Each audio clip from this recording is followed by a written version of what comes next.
is there's three things that go. The first is your memory, and I forgot what the other two are. Gynecologists have a good old time, don't they? Gynecologists. He's a gynecologist.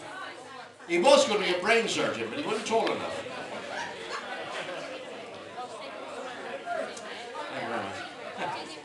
Anyway, his father, he is retired gynecologist. Well, he's retired now, but he keeps his hand in occasionally, apparently. Actually, and another... Throw me. No, well, I was born by caesarean section. That's what they call it, caesarean section. I was born by caesarean section. I'm over it now, of course, but just occasionally I find myself getting rid of the car through the sunroof. There we are. Larry Breeze has died, by the way. Larry Breeze. He's the man who invented the hokey cokey. He's a good age and they give him a good send-off. The only thing is, down the chapel of rest, they went to put the left leg in the coffin, and that's when all the trouble started. Lady gets on a bus with her baby. She's very proud of this baby. Gets on a bus with her baby. The conductor comes round and says, "Is this your baby, madam?" She said, "Yes, it is." He said, "That's the ugliest baby I've ever seen in my life." He went all the way down through the bus saying, "Look at this woman's baby back here. Look what an ugly little brute it is." Poor little son. Well, she started crying solid. And about 3 stops later, another lady gets on and she's crying. She says to her, "Oh my dear," she said, "What's upset you?" She said, "That bloody bus conductor," she said, "he's been most insulting to me." She said, "I wouldn't stand for that. You go and hit him with your handbag. I'll hold your pet monkey."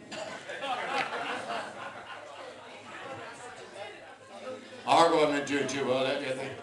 Dear old Argo. Well, they're up and down like fiddles. I've been going to Argo for many years now. Man and boy, mostly boy. And they've been through the rough times and the bad. I remember when I used to go there first, they used to announce the crowd changes to the team, you know. And a bloke stood next to me, wanted to know what the attendance was. He said, "Do you know the crowd?" I said, "Yeah, most of them." It's not as bad. It's not as bad as that team who went to Borneo on tour and got captured by cannibals. They were very lucky. When the rescue party arrived, they were just warming up their soap. I may have to explain some of these to you. I can't see. Do you know, when I was young, we were very, very poor, you know. Very, very poor. Very poor. Poorer than that, even. Many's the time my dear mum used to take the bones out of her corset and boil down for soup. My father, he was a stuntman on Songs of Praise. Thank you, madam. Yeah, there we are. And well, we had all sorts of... We had no chimneys on our house. No chimneys at all. We used to take the smoke out in buckets. And my mother used to shop in the Army and Navy stores. For 3 years I went to primary school dressed as a Japanese admiral.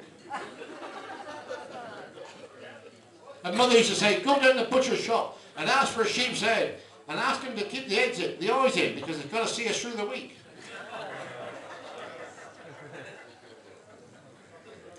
Thank you, Joe. I'm glad you're here. Old farm boy goes to the doctors. He said, "I'm in a lot of trouble with my rear end, doctor." So he looked at him, he said, "What a state you're in, George." He said, "Well, terrible."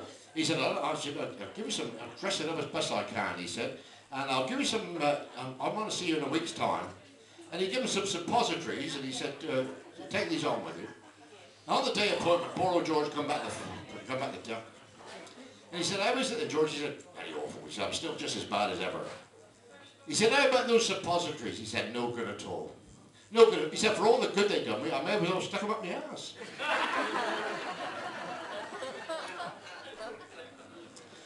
Look, Secretary of State for War goes around a military hospital.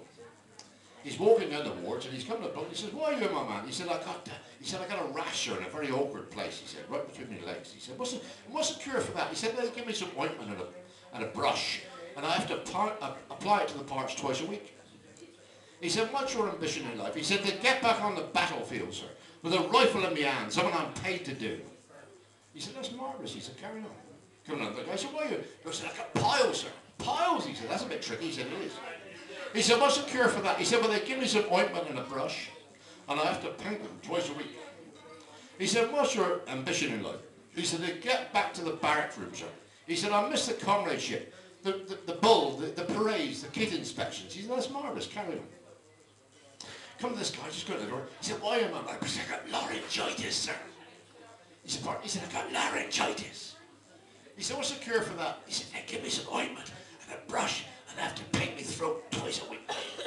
He said, what's your ambition in life? He said, to get to the brush before the other two, sir.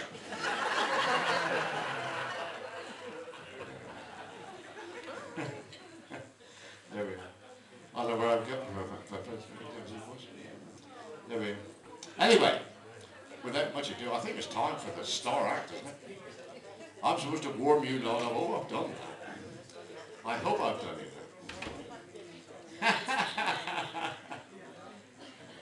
Are you ready, Tom?